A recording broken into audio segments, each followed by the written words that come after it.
It's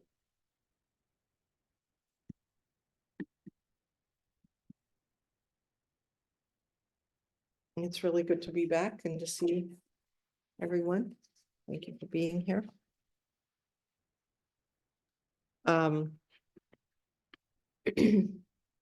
So today I want to talk about the foundation of our practice, Bodhichitta. This is one of my favorite topics, although I think I've visited it for a while. Bodhichitta, the mind of awakening. The way in which that which is both the basis of our practice, it's the basis of Zazen, and it's the basis of all our activities in the Zendo, when we're chanting or moving around or sitting, talking to one another, studying together, any of those things, but also in our day-to-day lives. It's the basis of practice wherever we are. So, in fact, it's never absent. So just forget about it not being there, because it's never absent. But I'd like to start with an example, Bodhichitta, okay? And a prop. So I'll show you the prop in a minute, not yet. If you come into our house, Shinchu is my house, and saw the altar near our front door, which you might miss because it's nothing grand. It's a couple of statues and some images, pictures of family and friends, especially those that have passed away, that have died. A simple place to offer incense. So you would see on the altar something that you might not expect. This. Okay. This jug of this plastic jug of tea. So why would we put this on our altar? Like, if somebody came in and just saw it on the altar, they might think, wow, they're not very respectful of their altar. They just leave an old empty bottle of tea on their altar. But it's there for a very specific reason.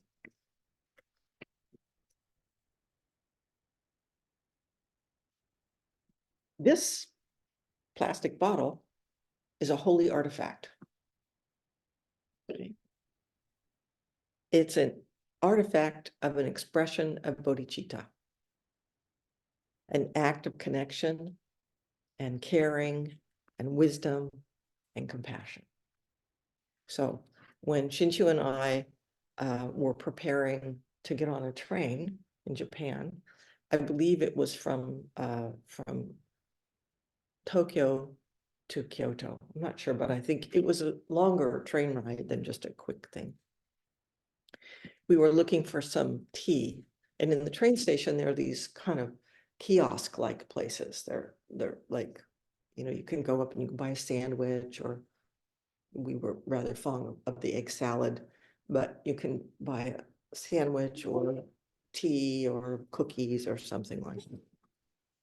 And we were looking for some barley tea to take on our trip. And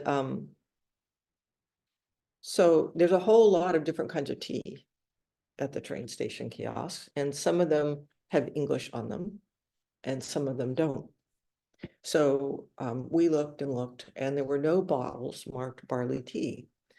So we had a bottle of barley tea from before, and so we started comparing the characters to see, does it anything that looks like barley tea? And we looked at a bunch of them, and we couldn't find any. And then there was a gentleman standing next to us. So we asked him, did he see a Japanese gentleman? We said, do you see any barley tea here? So he looked, and then he said, I'm very sorry. He communicated to us, I'm very sorry, there's no barley tea here. So we figured no big deal, no barley tea for the train trip. And then about 10, maybe 15 minutes later, this gentleman comes up to us and says, here's here's some barley tea. So he had clearly gone around to all the kiosks until he found barley tea, and he purchased it for us, and he found us, and he gave us this bottle of barley tea. So this kind of kindness is not unusual in Japan, but it had a really deep meaning for both of us. It spoke of someone who took the time from their busy life to consider and respond to a stranger. It spoke of a person with a sense of care, a sense of connection, a sense of responsiveness, a sense of wisdom. It's an example of what Dogen Zenji calls magnanimous mind. A mind that is broad and inclusive and connected to others. And this quality of mind is an expression of bodhicitta, the mind of awakening. So we keep this bottle on our altar as a reminder of what was given to us, as a reminder of this expression of bodhicitta, and also of what is possible in our life together. So bodhicitta, the bodhi means awakening or enlightenment. And citta means mind or consciousness. So bodhicitta means the mind of awakening or the thought of awakening. And it is both the intention to awaken in our life every day, and also a way to describe the mind that is awakened. So it's the mind of awakening, the thought of enlightenment. In Gakudo Yojinshu, Guidelines for Studying the Way, Dogen right off the bat says, you should arouse the thought of enlightenment. So we can think of this as a kind of turning point. We can face our lives and say, I want to wake up. I actually want to wake up in this life. I'm not sure what that means, but I know I don't want to perpetuate delusion, suffering, isolation. I want to live a life that's guided by wisdom. I want to express the teachings and the practice in my life. I have a sense that by orienting myself in this way, I'll bring greater sanity to the world and my life in it. I want to be a person who will go out of their way to get barley tea for a stranger. Not just because I think it's helpful, or even less because I should do it. Yes, it's helpful. Yes, it's kind. Yes, it expresses a way of living in a way, in a sense of community, in a sense of life that is sorely needed. But also because as I do that, I am changed. I am at ease in my world. I am aligned with my deepest intention. I find some measure of peace. And I trust that even the smallest gesture like this can change the world. So this kind of has a kind of visceral feeling to it, orientation towards true north. And also has a sense of depth to it, a way we know that there's depths beyond our knowing. We want to know, don't we? I mean, I talk about this. We want to know things. We like to know things. And that's fine. But we don't need to know everything. In fact, we can't. So orienting in this way provides us a sense of calm, a sense of centeredness, creativity, positive engagement, and expands what we think is possible. So in a sense, there's two aspects to bodhicitta. The fact that the awakened mind exists and the intention to realize it. So by awakening, I mean we are with all beings. We see clearly, kindly, effectively what reality is. We realize reality in that moment, not just our deluded versions of it. Awakening is not an end goal or an ideal state. It's alive in our everyday moments. This is awakening. When we let go of our deluded notions about this and that, and we should be, blah, blah, blah, blah, and just orient ourselves in this way, that is an act of awakening. The orientation is itself an act of awakening, and we can only do it because we are called to, in a sense, awakening. And it's awakening that calls to awakening. Okay?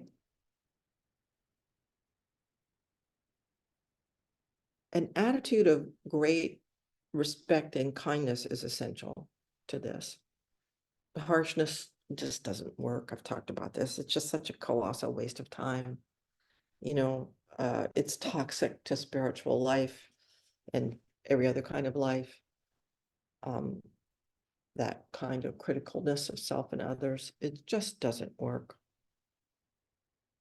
It's maybe hard to accept because it seems to be deeply rooted, but it's true.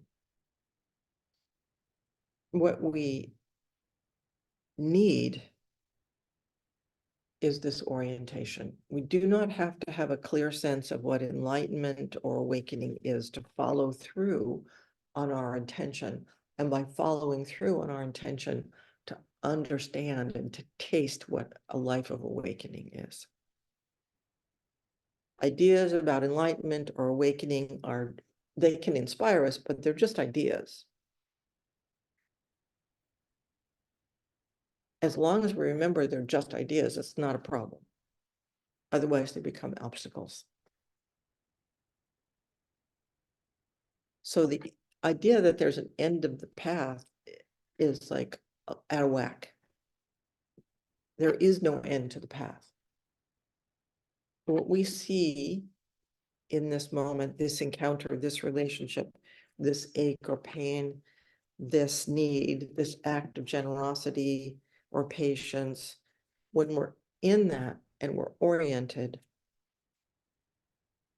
we know that moment. And in our orientation, we know awakening, even if we can't think it.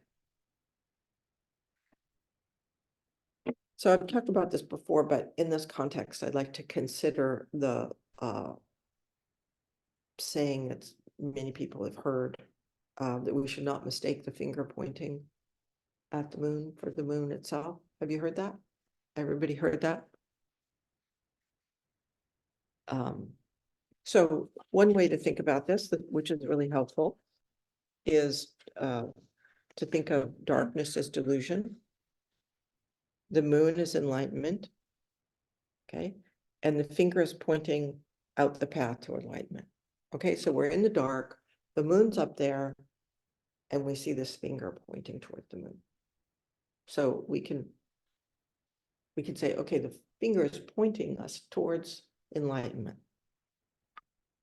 However, one thing we can do is say, wow, look at that finger. Isn't that like such a cool finger? I wonder how many bones are in that finger. What's it made out of? What color is it? You know? And then you spend your whole time looking at the finger. You don't even pay attention to the moon, right? You're just like Oh.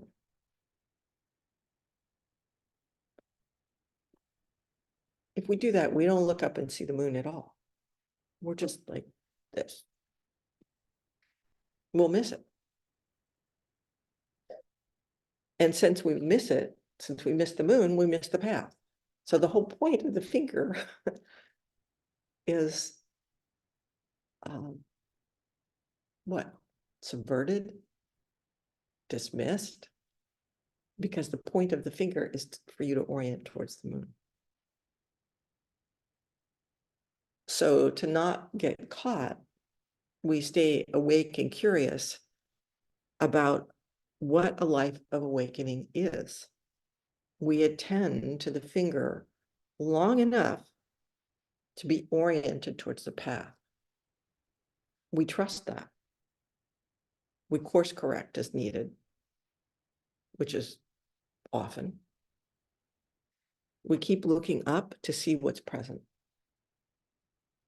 to see the moon. We're active and engaged and alert. And in that way, we express our intention. We express our bodhicitta. We express and give to the world a life of awakening. In this, we remember that the moon is always there, whether we can see it or not. What we know and what's interesting is we see the moon best in darkness, right? I mean, when it's really bright daylight out, we can kind of see the moon sometimes, but you can't see it so well.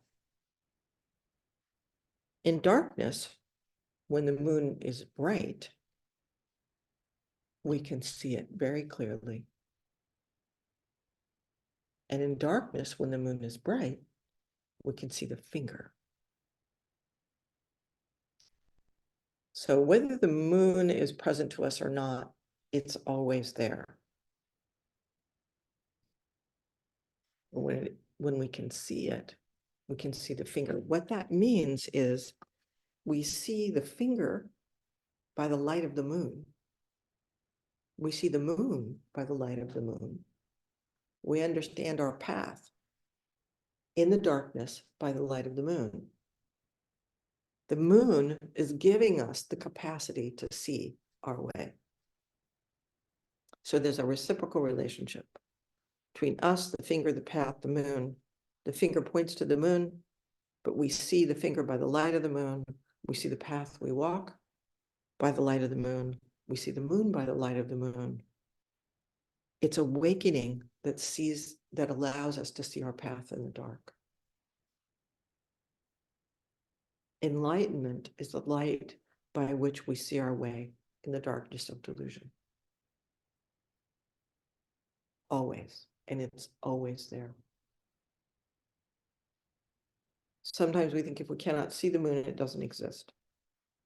If we cannot see enlightenment or idea of what enlightenment is, it doesn't exist.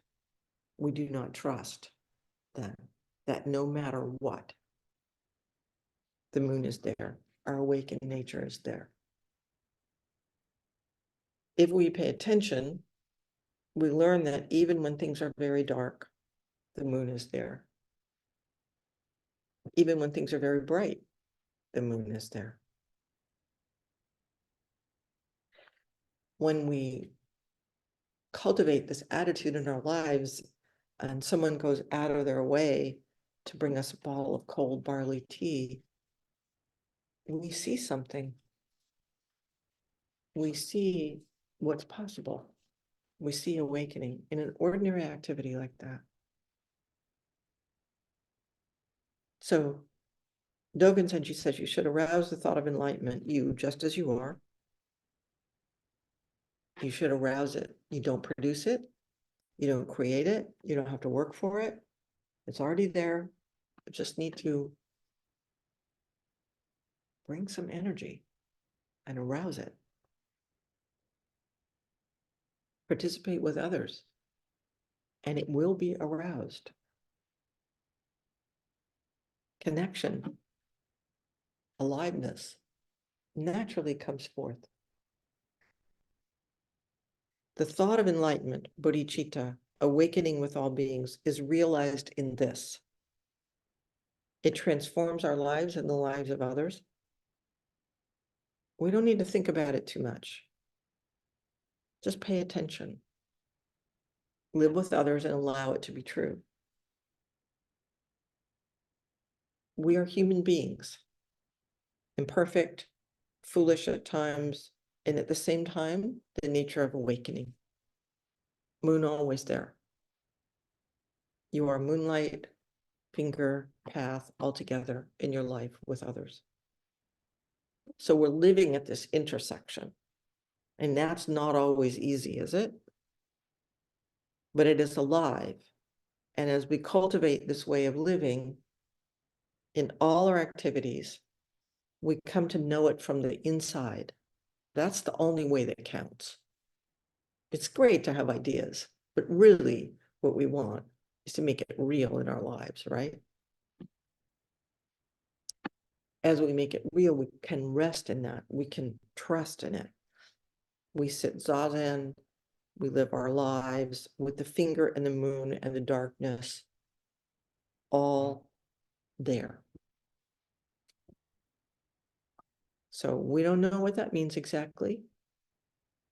We long so for certainty and understandability. And like I said before, there's nothing wrong with that. It can be quite useful, but it's never complete. Understandability is never complete. And if we're too certain about things, we get rigid and narrow and go to war with reality. So we keep attending to the finger pointing to the moon and know that we see it by the light of the moon. We trust the moon is there. Whether we see it or not, we sit zazen, we go about our lives at this intersection. We breathe. Our body, our fragile bodies, get sick, get well, work, dig ditches. We have a wandering mind, distracting emotions, inconvenient relationships, responsibilities, dogs to feed, everything. Hopefully in the midst of this, we take the time to give a bottle of barley tea to a stranger. And when someone gives us one, we are reminded of Bodhichitta, awakening, and we put it on our altar. So we see it and remember it.